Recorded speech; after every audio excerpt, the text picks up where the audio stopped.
இன்றைக்கி நம்ம happy மேரேஜோட episode 13 தான் பார்க்க போகிறோம். 12th எபிசோட் பார்க்காதவங்க மறக்காமல் பார்த்துட்டு வந்துடுங்க. இதில் ஃபஸ்ட்டு சீன்லேயே பார்த்தீங்கன்னா மியாவை தான் பேசிகிட்டு இருக்கா. இந்த மாதிரி போன எபிசோடில் நடந்துச்சுல அது எல்லாத்தையும் சொல்லிகிட்டு இருக்கேன். அம்மாவோட ஆசையை என்னால் நிறைவேற்ற முடியல, அதை நிறைவேற்றக்குள்ளேயே உசை இறந்துட்டார், ஏன்னா இவளால் அவரை மாற்ற முடியல, அதை பற்றி தான் சொல்லிகிட்டு இருக்கா. அப்புறம் இந்த ஃப்ரெண்டு போலீஸ் தலைமையில் அரசரையும் காப்பாற்றிட்டாங்க, எல்லா பிரச்சனையுமே முடிஞ்சிருச்சு, இதுக்கப்புறம் ஒரே அமைதியான சந்தோஷமான நிலை தான் போயிட்டு இருந்துச்சு. என் ஹஸ்பண்ட் கூட இப்படி இருக்கிறது, அதாவது அவரோட ஃபியான்சி ஹஸ்பண்ட் ஆக போகிறவர் அப்படி தான் சொல்லுவாள், அவங்க கூட இருக்கிறதுல எனக்கு ரொம்ப சந்தோஷமாக இருக்குது அப்படின்ட்டு அவள் வாய்ஸ் ஓவரில் வந்துகிட்ருக்கு. இங்கே அடுத்த சீனில் காட்டினா ஸ்டேஷனை தான் கட்டுறாங்க. அங்கே கியோக்கா அவனோட ரிசைனிங் லெட்டர் எடுத்து ஜெனரேட்டருக்கு கொடுக்குறான். அவரை பார்த்துட்டு ஏன் இப்போ திடீர்னு அப்படின்ற மாதிரி கேட்குறாரு. அவன் சொல்கிறான் என்ன இதுக்கான ரீசன் அப்படிங்கிற கேட்குறாரு. அவன் சொல்கிறான் நான் கரெக்டாக தான் என் யூனிட்டில் செயல்பட்டேன் அப்படிங்கிற மாதிரி சொல்கிறான். உடனே அதுக்கு இவர் சொல்கிறாரு சரி அப்போனா வேறு யார் உன் இடத்துல கொண்டு வர்றது, உன்ன மாதிரி ஒரு திறமையான ஆள் அப்படிங்கிற மாதிரி கேட்குறாரு. உடனே இவன் ஃப்ரெண்டு போலீஸ் சொல்கிறான், ஏன்னா இவன் இல்லாதப்ப அவன் தானே இந்த யூனிட்டை கரெக்டாக பார்த்துட்டு அதே மாதிரி கிஃப்டட் கம்யூனியன் ஆளுங்களையும் பிடிச்சிட்டு அரசரையும் காப்பாற்றிருக்கான், அதனால் அவன் இந்த இடத்துக்கு பொறுப்பாக இருப்பான், கரெக்டாக இருப்பான் அப்படிங்கிற மாதிரி கியோக்கா சொல்கிறான். உடனே அதே மாதிரி கேட்டுட்டு என்னால் உடனேலாம் முடிவு சொல்ல முடியாது, எனக்கு கொஞ்சம் நேரம் வேணும் அப்படிங்கிற மாதிரி சொல்லிடுறாரு. அடுத்தது நம்ம மியோவை தான் கட்டுறாங்க. ஆராத்தாவுக்கு தான் அடிபட்டுல ஹாஸ்பிட்டலில் இருக்காரா, அவனை பார்க்க தான் வந்திருக்கா. அப்போ தான் மியோ சொல்கிறா, அரத்தா நேற்றை விட இன்றைக்கி நல்லா இருக்கீங்களே, பரவாயில்ல அப்படிங்கிற மாதிரி சொல்கிறா. உடனே அதுக்கு அவன் சொல்கிறான், ஆமாம் டெய்லி நீ என்னை பார்த்தா ஆரஞ்செல்லாம் வச்சு தரல, அதனால தான் அப்படிங்கிற மாதிரி அரத்தா சொல்கிறான். மியோவும் பார்த்துட்டே சரி நான் கேட்குறேன் தப்பாக நினச்சிக்காதீங்க, நீங்கள் ஃபஸ்ட்டே அந்த கிஃப்டட் கம்யூனியனில் சேர்ந்ததே உசையை கொள்றதுக்கு தானா அப்படிங்கிற மாதிரி கேட்குறா.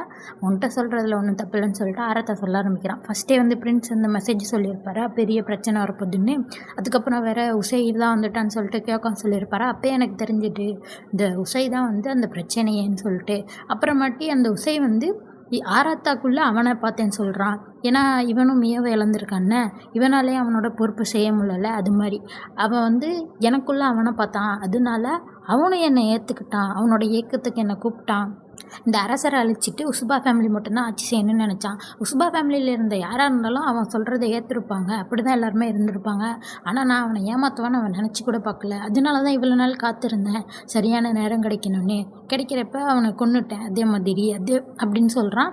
அதோட என்னை மன்னிச்சிருமியோ, கியோக்காவோட கஷ்டப்படுத்திட்டேன், உனக்கு அது கஷ்டமாக இருக்குன்னு எனக்கு தெரியும், மன்னிச்சிரு அப்படிங்கிற மாதிரி சொல்கிறான். மியோவும் சொல்கிறான், ஆமாம் கஷ்டமாக தான் இருந்துச்சு, என்னோடய இதயமே நொறுங்கிடுச்சு, இனிமேல் அந்த மாதிரி விஷயத்துலலாம் ஈடுபட வேணாம், அது மாதிரிலாம் நடக்கவே வேணாம்னு நான் நினைக்கிறேன் அப்படிலாம் சொல்லிகிட்டு இருக்கா. அது மாதிரி பிரச்சனைலாம் திருப்பி நடக்கவே வேணாம்னு நினைக்கிறேன், இதோட என் பவர் ஃபுல்லாக என்னால் யூஸ் பண்ண முடிஞ்சாலும் கடைசி வரைக்கும் உசை மைண்டை என்னால் மாற்றவே முடியலையே அப்படின்னு சொல்லிட்டு கவலைப்பட்டுக்கிட்டு இருக்கா. அப்போ பார்த்தா கரெக்டாக கியோக்கா வந்துடுறான் மியோ அப்படின்னு சொல்லிட்டு.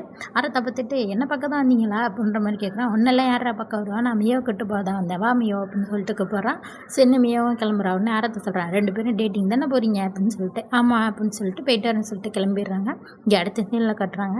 கியோக்காக்கும் மியாக்கும் கல்யாணம் நடக்க போதில்லை, நல்ல ட்ரெஸ் எடுக்க தான் கடைக்கு வந்திருக்காங்க. கியோக்காவோட அம்மா அக்கா, கியோக்கா, மியோ, பாட்டி எல்லாருமே வந்திருக்காங்க. அப்போ தான் அங்கே கியோக்காவுக்கு ஒரு ட்ரெஸ்ஸை கட்டுறாங்க. அது ஒயிட் கலரில் செம்ம அழகாக இருக்குது. அது இவங்க குடும்பத்தில் கல்யாணம் பண்ணிக்கிறவங்களுக்கு கொடுக்குற வழக்கமான ஒரு ட்ரெஸ் தான். இது ரொம்ப முக்கியமான ஒரு வழக்கம். அதனால் ஃபஸ்ட்டு கியோக்காவோட அம்மாவுக்கு அவங்க அப்பா தான் கொடுத்துருக்காரு, கியோக்காவோட அப்பா தான் கொடுத்துருக்காரு. அதுக்கப்புறம் அவங்க பொண்ணுக்கு, அதுக்கப்புறம் மியோக்கு கொடுக்குறாங்க. இவ்வளோ ஒரு முக்கியமானது எனக்கு தெரியுங்களான்னு சொல்லிட்டு மியோ அழுகவே ஆரம்பிச்சிடுறா. சரி அழுகாதுன்னு சொல்லிகிட்டு இருக்காங்க. அப்போ தான் மியோ சொல்லிகிட்டு இருக்கா, இது மாதிரி அவங்க அம்மா கல்யாணம் பண்ணி வரப்போ ட்ரெஸ்ஸு போட்டு வந்திருப்பாங்களா, அதை அடுத்து இவள் கல்யாணம் பண்ணி போகிறப்ப இவளுக்கு கொடுக்கணுமா. ஆனால் என்னாச்சுன்னா அவங்க அம்மா இறந்து போனதுக்கப்புறம் அந்த ட்ரெஸ்ஸும் அழிஞ்சிருச்சான். அது மாதிரிலாம் எனக்கு எதுவுமே வராதுன்னு நான் நினச்சிக்கிட்டு இருந்தேன், இப்போ இது எனக்கு கிடைக்கிறது ரொம்ப ரொம்ப சந்தோஷமாக இருக்குது அப்படின்னு சொல்லிட்டு அழுதுகிட்டு இருக்கா. அப்புறம் அடுத்த சீனில் கட்டுறாங்க. கியோக்கா மியோ ஒரு ஸ்வீட் ஷாப்புக்கு தான் கூட்டு வந்திருக்கான். அங்கே 2 பேரும் ஸ்வீட் சாப்பிட்டுட்டு இருக்கான், அவன் டீ குடிச்சிருக்கான். அப்போ தான் சொல்லிகிட்டு இருக்கான், இது ஃபஸ்ட்டு நம்ம இங்கே தான் ஞாபகப்படுத்துது, ஏன்னா ஃபஸ்ட்டு சீசனில் ஃபஸ்ட்டு இங்கே தான் அவங்க வந்திருப்பாங்க. அதுதான் சொல்கிறான், இப்போ நம்ம 2 பேருமே ரொம்ப மாறிட்டல, முன்னாடி விட நீ இப்போ ரொம்ப சந்தோஷமாக இருக்கேன், எனக்கு நினைக்கவே ரொம்ப சந்தோஷமாக இருக்குது அப்படின்னு சொல்லிகிட்டு இருக்கான். அப்படியே 2 பேரும் நிறைய இடத்த சுற்றி பார்த்துட்டு இருக்காங்க. சுற்றி பார்த்துட்டு அப்புறம் வீட்டுக்கு வராங்க. வீட்டுக்கு வந்தால் டக்குக்குறா நிற்கிறாரு.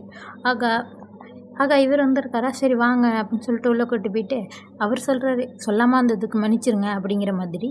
இப்படிதான் கேட்க சொல்கிறான், இல்லை ஏதாச்சும் முக்கியமான விஷயமா தான் இருக்கும், அதனால தான் வந்திருக்கீங்க சொல்லுங்கள் அப்படிங்கிற மாதிரி சொல்கிறோம். உடனே டக்கக்குரா சொல்கிறாரு, இது மாதிரி மியோவோட ஃப்யூச்சர் பற்றி தான் கேட்க வந்திருக்கேன் அப்படின்னு சொல்லிட்டு, இது மாதிரி நீங்கள் இம்பீரியல் பேலஸுக்கு வர முடியுமா, ஏன்னா இவ்வளோ நாளாக உசுபா ஃபேமிலி தனியாக தான் செயல்பட்டுக்கிட்டு இந்த எபிலிட்டி யூசர்ஸை கண்ட்ரோலில் வச்சுக்கிட்டு இருந்தாங்க. இப்போ இவங்களோட உதவி அரசருக்கும் கிடைச்சிதுன்னா இப்போ உசுபா நாவுசி உசை மாதிரி இன்னொருத்தர் திரும்பி வந்தாலும் அவங்கள தடுக்கிற அளவுக்கு இந்த அரசருக்கு வந்து அந்த அளவுக்கு பவர் இல்லை இந்த அரசுக்கு. அதனால் உசுபா ஃபேமிலியோட சப்போர்ட் எங்களுக்கு கிடச்சிதுன்னா நாங்கள் இன்னும் கொஞ்சம் சேஃபாக இருக்கலாம். அதனால தான் உங்கள் ஃபேமிலியை வந்து எங்கள் மேனேஜ்மெண்ட்டில் சேர சொல்கிறோம். நீங்கள் எங்கள் பேலஸுக்கு வந்துட்டிங்கன்னா உங்கள் வாழ்க்கையே ரொம்ப சந்தோஷமாக இருக்கும். உங்கள் ஃபியான்சி கூட தான் உங்களை கூப்பிட்றோம். இது மாதிரி நீங்கள் வந்தீங்கன்னா எல்லாமே உங்களுக்கு கிடைக்கும் அப்படிங்கிற மாதிரிலாம் சொல்லிகிட்டு இருக்காரு. சொன்னதுக்கப்புறம் சொல்கிறாரு, சரி இதுக்கான பதிலை கொஞ்சம் நீங்கள் யோசிச்சே சொல்லுங்கள் அப்படின்னு சொல்லிட்டு கிளம்பிடுறாரு.